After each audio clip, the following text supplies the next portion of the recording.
Have you ever had a dream that seemed significant, but you couldn't quite explain? Do you find yourself attracted to certain kinds of stories? Or do you wonder why human beings seem compelled to tell certain kinds of stories over and over again? Do you think that there's more to your mind, to psyche, than meets the eye? Well, not only are you not alone, I think you're onto something. I think you're onto something core about the nature of mind and reality. And so did the Swiss psychiatrist Carl Jung. You've probably heard of him. His philosophy has captivated millions of people over the decades, and his notions of the collective unconscious and archetypes are among his most influential ideas. So in this transmission, my friends, we're going to explore the realm of the collective unconscious and the archetypes that live there, and why I believe, and more importantly, Jung believed, they're massively influential when it comes to making sense of our own minds and the world around us. So what exactly are these archetypes? They're universal patterns or symbols that Jung believed existed deep within the realm he called the collective unconscious. More on what that is in a second. You can think of these archetypes as the sort of primordial symbolic building blocks of the human psyche. According to Jung, they're also the source of formative cultural myths and symbols. Of course, these myths and symbols greatly, in turn, then shape our own view of the world, which by extension influences us and our emotions, and perhaps even our personalities. As psychiatrist Edward Edinger put it, the individual psyche is not just a product of personal experience. It has a pre-personal or transpersonal dimension, which is manifested in universal patterns and images, such as are found in all of the world's religions and mythologies. So now a bit more on what this collective unconscious is and how it fits into Jung's psychological architecture in general. Jung believed the psyche was comprised of three distinct parts: our personal conscious, our personal unconscious, and the collective unconscious. So as you might be able to infer, the conscious mind is the part of our psyche we're conscious of, that we interface with the world with. That personal unconscious then is the conscious mind's dark twin. It's the realm of our personal mind that we aren't aware of, but exerts a lot of control over our behaviors and our view of the world. That personal unconscious is also the realm of our shadow, another of Jung's most famous philosophical riffs. I actually did a whole video on the shadow. Check it out here for more on that. But in a nutshell, you can think of this realm of the personal unconscious as the domain of repressed or forgotten memories, feelings, and experiences that are unique to us as individuals. And this is also the realm of another hugely rich topic, complexes, but I'm not even going to broach that topic in this video. So that then leaves this mysterious realm Jung called the collective unconscious. It's really difficult to talk about because it's the furthest removed from our own conscious mind. But the basic idea is that this is the shared collective ground of the whole of the human psyche, not just your psyche, but the entire psyche of humanity. And this is the place where archetypes emanate from. You could say where archetypes live. This is where universal patterns and symbols that are shared across all of humanity reside. But they do reach beyond this realm. They bubble up into our personal unconscious, which then influences our conscious minds. So we do feel this collective unconscious's influence and the influence of the archetypes within it, but it typically only comes to us in esoteric ways, via dreams, via altered states, via intense introspective work. So really we can only speak about this realm of the collective unconscious theoretically. We can only learn about it through working backwards, inductively. As Jung puts it in this quote, archetypes are by definition factors and motifs that arrange the psychic elements into certain images, characterized as archetypal, but in such a way that they can be recognized only from the effects they produce. So what exactly are these archetypes? What are some specific examples? There were a few that Jung regularly did muse about, but I do want to drive home the point that this is not an exact science. I've seen people asking questions like, is X an archetype or is it not? How many archetypes are there? I don't think these are answerable questions because, as we just established from Jung himself, we can only know about these things indirectly. So with that disclaimer, here are a few of the key archetypes that Jung often discuss. The first is the persona. This is the mask our personality wears. This is the surface level of our conscious mind that we interact with the world through. The word persona actually comes from the Latin word for mask. It acts as a sort of psychic membrane between the world and our deeper selves, our truer selves. And that said, the persona, or the larger part of our conscious psyche that we often talk about, the ego, these parts of our mind do not equal bad. It's just what's on the surface. They're totally necessary for engaging with and existing in the world. However, Jung did believe that if we wanted a more mature, what he called a more individuated psyche, we did need to recognize these surface level elements of our psyche and move beyond them. See them for what they are and go deeper. Which brings us to our second archetype, which I've already mentioned, the shadow. You can think of the shadow as our persona's dark twin. The shadow represents all of the opposite qualities of that surface level of our conscious mind, the darker, repressed aspects of our psyche that we're often either not aware of or refuse to acknowledge. So given that, the shadow is the realm of hidden fears, anxieties, all of the things we don't want to become. But really, more accurately, it's, like I said, the twin, the unknown twin, the dark twin of our persona. So this means there's also hidden treasure in the realm of the shadow. This means there's also hidden potential in the realm of the shadow. So in bringing awareness to this dark realm and bringing light to the shadow, so to speak, we integrate, we heal, we become more whole. This is the point of shadow work. Again, I have a whole video on this, including ways that you can actually do shadow work, specific techniques for doing shadow work. So moving on, the next core archetype that Jung often talked about is the anima/the animus.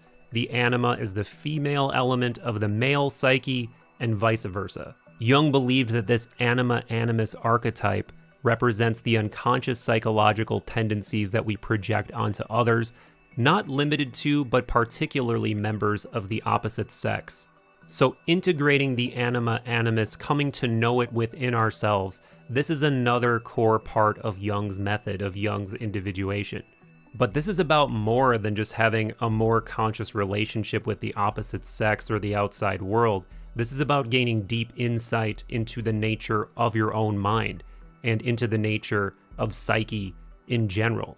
Jung actually went as far as to say that if you're male, your soul is female, and if you're female, your soul is male.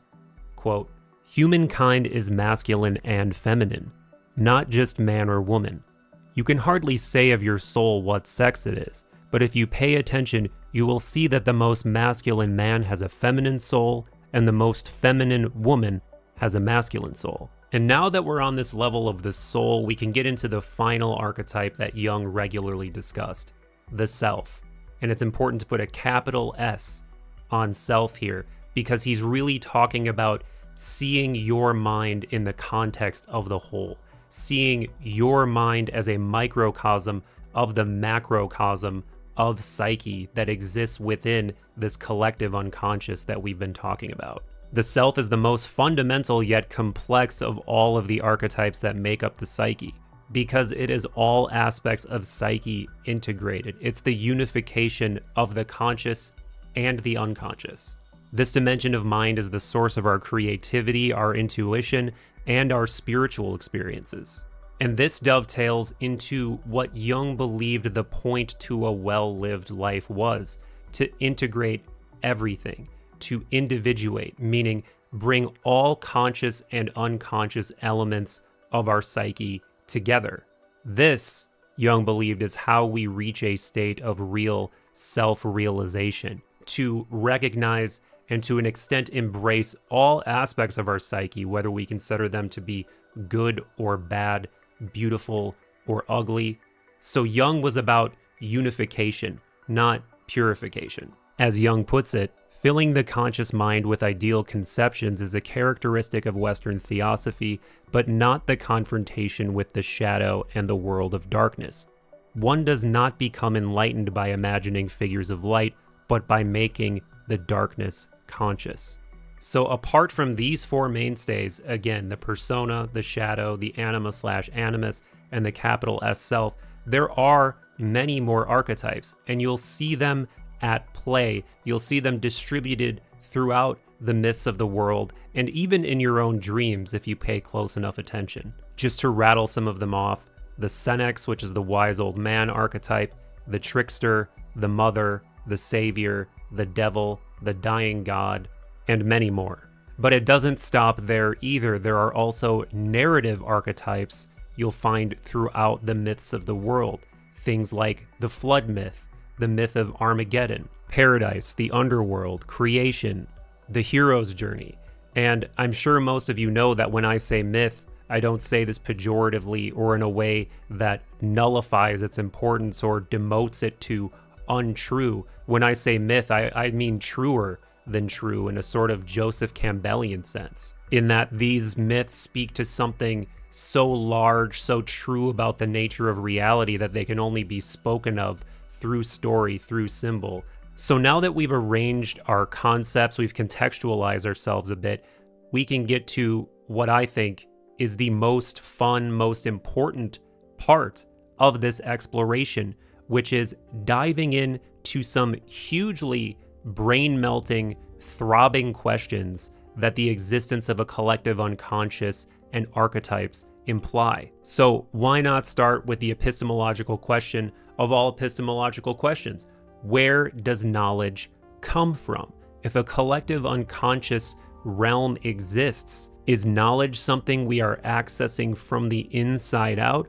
Are we really doing something more akin to remembering or discovering rather than going out there and collecting knowledge, going out into the world and collecting knowledge? It sounds far-fetched, hard to swallow because of the way that we've been conditioned to think about the world, but some of history's greatest minds did think this way, that knowledge was remembered or discovered rather than acquired out there in the world, with Socrates and Plato probably being the most famous examples of this thinking, what was called innate knowledge. This is a whole rabbit hole unto itself, but I highly encourage you to look up innate knowledge and what the Greeks called anamnesis, this phenomenon of remembering, uncovering knowledge that we've been connected to all along. And I'm not just projecting this onto Jung, he clearly also thought this way to an extent. Quote, "The form of the world into which a person is born is already inborn in him. Also, in addition to our immediate consciousness, there exists a second psychic system of a collective, universal, and impersonal nature, which is identical in all individuals." Another question that really perks up my wonder whiskers personally is, are these archetypes more akin to just fixed, unchanging structures, or do they really ontologically exist on some level? Are they beings on some level? Do they have some level of agency or free will? And I think there's probably a myriad of opinions on this question. And again, this is really a question that cannot be settled. But according to Jung, it seems like the answer may be somewhere in between. Quote, "It may even happen that the archetypal figures which are endowed with a certain autonomy anyway will escape conscious control altogether and become completely independent, thus producing the phenomena of possession." I also want to riff a little bit about encountering these giant psychic forces that we could call archetypes, or going into or gaining some awareness of this collective unconscious. Because although earlier I said that we could not experience this realm directly, in my own experience, I do think that it's possible to an extent to gain a brief insight into this far removed realm of psyche that we can't normally perceive. Or I can say with certainty it's possible to feel like you are encountering archetypes or beings too big to call anything else. But again, it usually takes introspective practice, altered consciousness, or a straight up full-blown mystical experience. And of course, this is where we depart from theory and psychology into the realm of the mystical, into the realm of mysticism, the realm of shamans, esoteric Buddhists, psychonauts. But even with that said, I do think this is still squarely the realm of Jung, because not only was Jung interested in all of the above that I just mentioned, he had personal experiences. All you need to do is read a few paragraphs from the Red Book to see what I'm talking about. Jung directly encountered through sort of semi-conscious dream states what could be called archetypes. And now for what I think is the most brain-melting question of all. If we exist in this giant psychic soup, this ocean of consciousness, how much control do we really have? Does our little ego really have? Are we in control? Are we in control to some extent? Or are we being lived? Are our psychic strings being pulled by forces that we don't understand? This is an idea that I've definitely seen Jung play with, probably again, particularly in the Red Book, mostly, but other Jungian adjacent thinkers were certainly open to this idea, certainly riffed on this idea openly as well. Take James Hillman, for instance, another Jungian adjacent psychologist and writer. He openly talked about these ideas as well. I would definitely recommend Hillman's book Soul's Code. For more on this, I would generally recommend all of Hillman's lectures because they're so good. He's such an engaging speaker. Another thing that comes to mind is that although we're talking Jungian here, we're talking psychological or mythopoetic here, this idea is not just Western.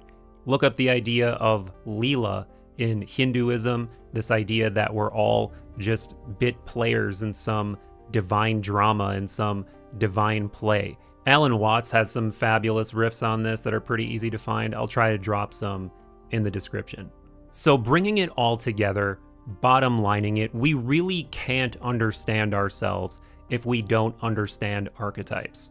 Whether they truly exist or not, whether the collective unconscious is some ontologically real realm or archetypes are real or not in a literal way, they absolutely exist within the confines of the human psyche. You can't escape the influence of these archetypes on culture and on myth and on popular media. As such, they're always going to exert a level of influence over our own minds and over the way that we look at the world. So if we're able to recognize these forces and our relationship with these forces, even to a mild extent, I think there's a massive payoff. We gain a kind of mythopoetic psychological fluency, a modicum of mindfulness over our own behavior and over the behavior of humanity at large. And along with that mythopoetic fluency comes a few more steps, I think, on what Jung called the path of individuation, because now we're better equipped to recognize when these things bubble up in our own psyches.